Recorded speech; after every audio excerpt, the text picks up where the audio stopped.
5 erreurs à éviter pour pouvoir créer du contenu de qualité professionnelle sur les réseaux. L'outil vraiment le plus basique et le plus pratique que la plupart d'entre nous avons à disposition, c'est tout simplement notre téléphone. C'est la raison pour laquelle je vais te donner 5 erreurs à éviter pour pouvoir créer du contenu de qualité professionnelle sur les réseaux.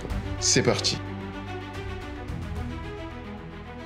Salut, c'est Jimmy, je suis créapreneur et mon objectif c'est vraiment de t'aider, de te donner tous les outils nécessaires afin que tu puisses créer du contenu de qualité, que tu puisses te différencier au travers de ce contenu sur les réseaux et que tu puisses bien sûr entreprendre et réaliser un chiffre d'affaires incroyable avec les vidéos que tu vas produire. La première erreur, c'est d'utiliser la caméra de tes réseaux, que ce soit Instagram, TikTok, LinkedIn ou autre. C'est vraiment d'utiliser la caméra de ces réseaux-là pour t'enregistrer. C'est une mauvaise manière de fonctionner et je t'encourage à ne surtout pas le faire. Il vaut mieux utiliser la caméra de ton téléphone, de préférence la caméra arrière, pour pouvoir produire une image d'une très bonne qualité. Si tu utilises la caméra de tes réseaux, en fait, les réseaux vont tout simplement dégrader la qualité, vont compresser ton image et donc cela va te donner une vidéo d'une qualité médiocre, d'une qualité pas très belle. Donc la première chose, la première étape, c'est utiliser la caméra de ton téléphone. Donc ouvre l'application caméra de ton smartphone tout simplement et utilise la caméra si possible, vraiment la caméra arrière. Pourquoi la caméra arrière? Parce que en général, cette caméra arrière est tout simplement de meilleure qualité. Elle a tout simplement des spécifications techniques qui vont faire que l'image sera d'une meilleure qualité que la caméra avant. Donc, deuxième erreur, ne pas choisir la bonne résolution. La résolution, pour faire simple et pour que tout le monde comprenne les choses, on va dire que c'est la taille de la vidéo. Alors, il faut savoir qu'il y a plusieurs types de résolution, mais la résolution la plus répandue qu'on va voir sur les différents réseaux, différents réseaux à format vertical que sont par exemple TikTok, Instagram et YouTube Shorts, c'est la résolution du Full HD 1920 x 1080. Alors, il faut bien comprendre que si la résolution, donc j'ai simplifié en disant la taille, donc si la résolution de ta vidéo, si elle est comme ça, ok, en Full HD, donc 1080, si elle est comme ça, la résolution de la 4K, elle est comme ça. Donc la résolution, on va dire la taille, ok, pour que tout le monde comprenne, la taille de la vidéo en 4K est beaucoup plus grande que la taille de la vidéo en Full HD 1080. Donc, ce que je te conseille, c'est de tout simplement régler la résolution de ta caméra sur de la 4K. Cela va permettre tout simplement que tu puisses capter un certain nombre d'informations beaucoup plus important que la Full HD 1920 x 1080. C'est logique si la taille de la Full HD, donc est comme ça, la taille de la 4K est comme ça, donc logiquement, elle capte beaucoup plus d'informations. Donc, fais très attention. Donc, lorsque tu veux commencer une vidéo, donc à commencer à t'enregistrer ou etc., produire une vidéo, vérifie. Donc, la deuxième étape, comme je t'ai dit, c'est la résolution. Ensuite, dans cette résolution, en général, les constructeurs de smartphones vont lier la résolution au nombre d'images par seconde. Donc, c'est lié. Vous avez par exemple 4K 30p ou 30 IMS. Donc, c'est 30 images par seconde. 30p, c'est en anglais. Donc, c'est images par seconde aussi. Donc, vous avez du 30p, vous avez du 60p. Alors, je vous conseille de pouvoir utiliser la 4K en 30p. La vidéo en 4K 30p aura un aspect beaucoup plus naturel. Lorsque vous allez bouger, par exemple, la vidéo en 4K 30p va produire ce qu'on appelle un flou de bouger. Okay, ou un flou de mouvement si vous voulez, qui sera beaucoup plus naturel et va donner un certain aspect à votre vidéo. Donc, s'il vous plaît, dans les cas généraux, donc lorsque vous allez vous enregistrer de manière générale, n'utilisez surtout pas la 60p. La 60p, vous pourrez l'utiliser que dans certains cas, comme par exemple si vous voulez faire des ralentis après, donc du slow motion. Vous savez, le ralenti, slow motion. Donc, de manière générale, utilisez toujours la 4K 30p. Donc 30 images par seconde. Troisième erreur.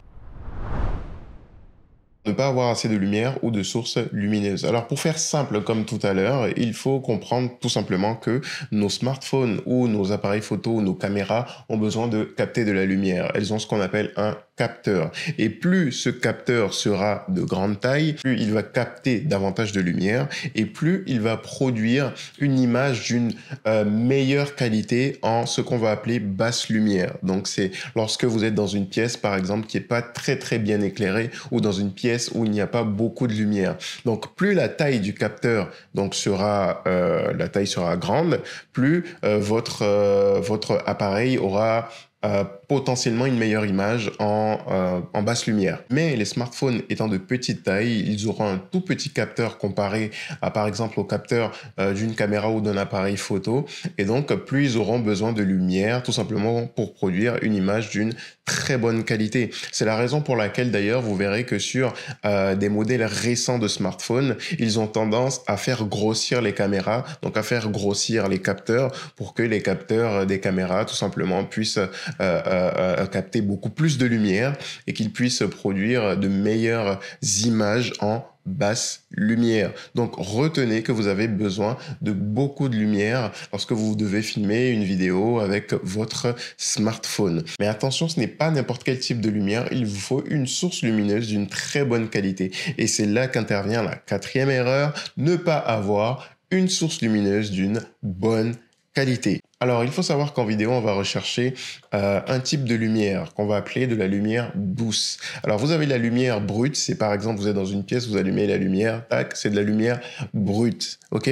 Ou par exemple, vous êtes au soleil, tout simplement, le soleil tape sur vous, ou vous êtes devant une fenêtre, le soleil entre, c'est ce qu'on va appeler de la lumière brute. Mais ce type de lumière-là, on va chercher à l'adoucir pour avoir une lumière douce. C'est ce qu'on appelle une lumière douce en vidéo.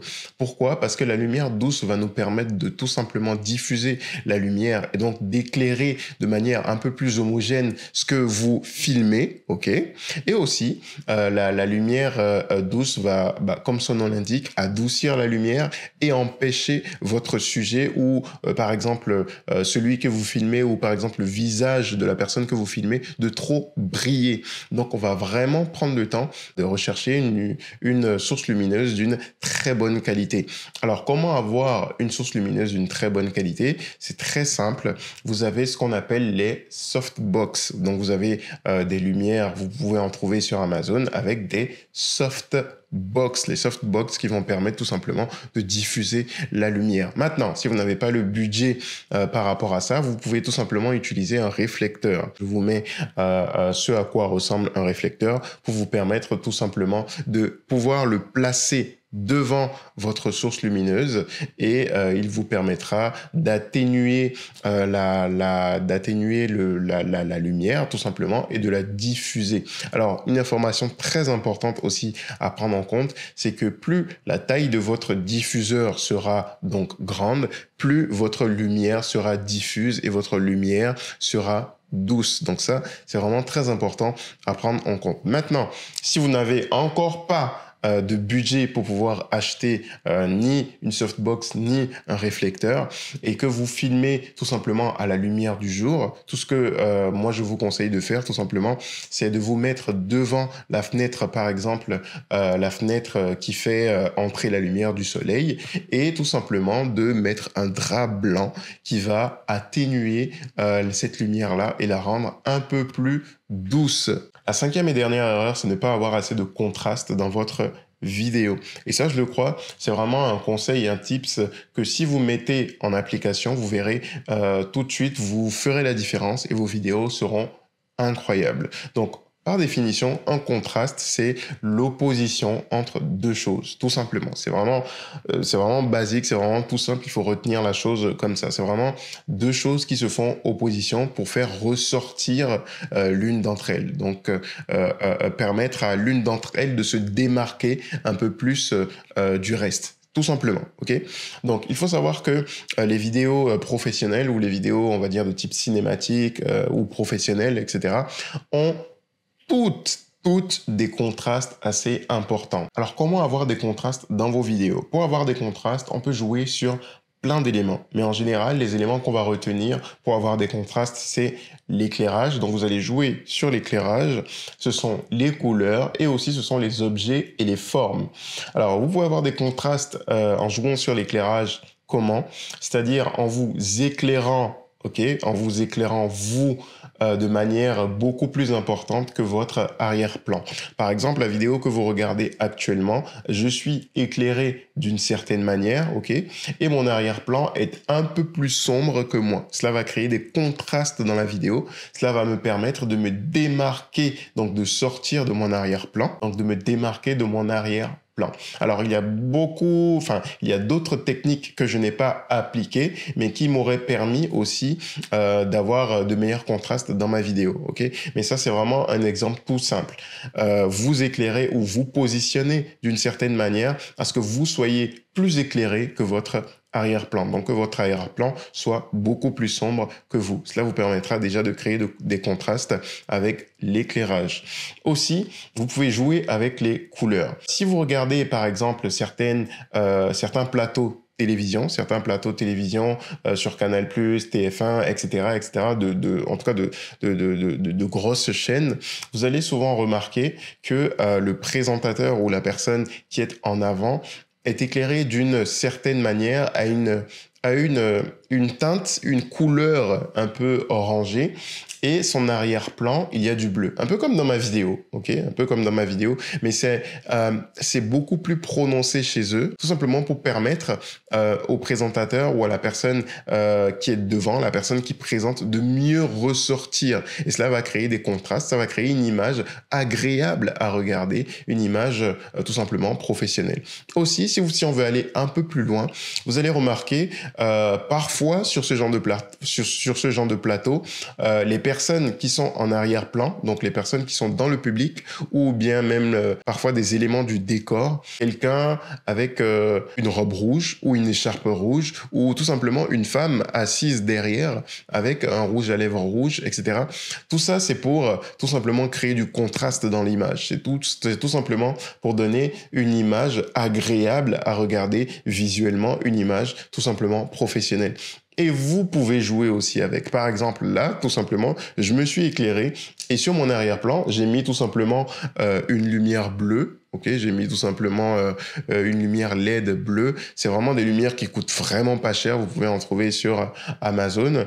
Vous les mettez et vous mettez du bleu ou vous mettez, je sais pas, la couleur que vous souhaitez. Mais attention, il faut vraiment faire des recherches pour vous assurer qu'il y a bien une différence, donc il y a bien un contraste entre la couleur que vous mettez en fond et la teinte de la personne qui est en premier plan. Alors j'ai parlé de orange et de bleu tout simplement parce que ce sont des couleurs qui ont beaucoup de contraste, donc ce sont des couleurs qui se différencient assez, et c'est pour ça que vous remarquerez donc sur ces plateaux télévision ou bien même dans certains films qu'il y a beaucoup de ces contrastes-là entre le bleu et l'orange, etc.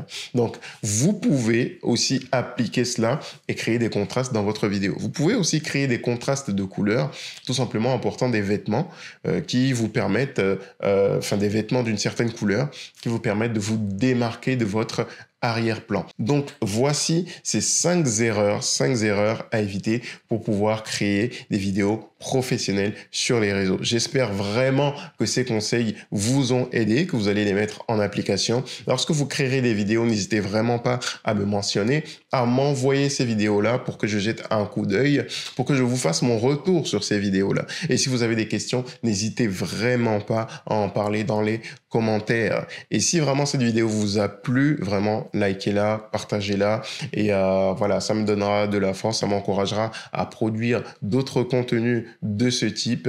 Donc moi je vous dis à très bientôt pour une prochaine vidéo.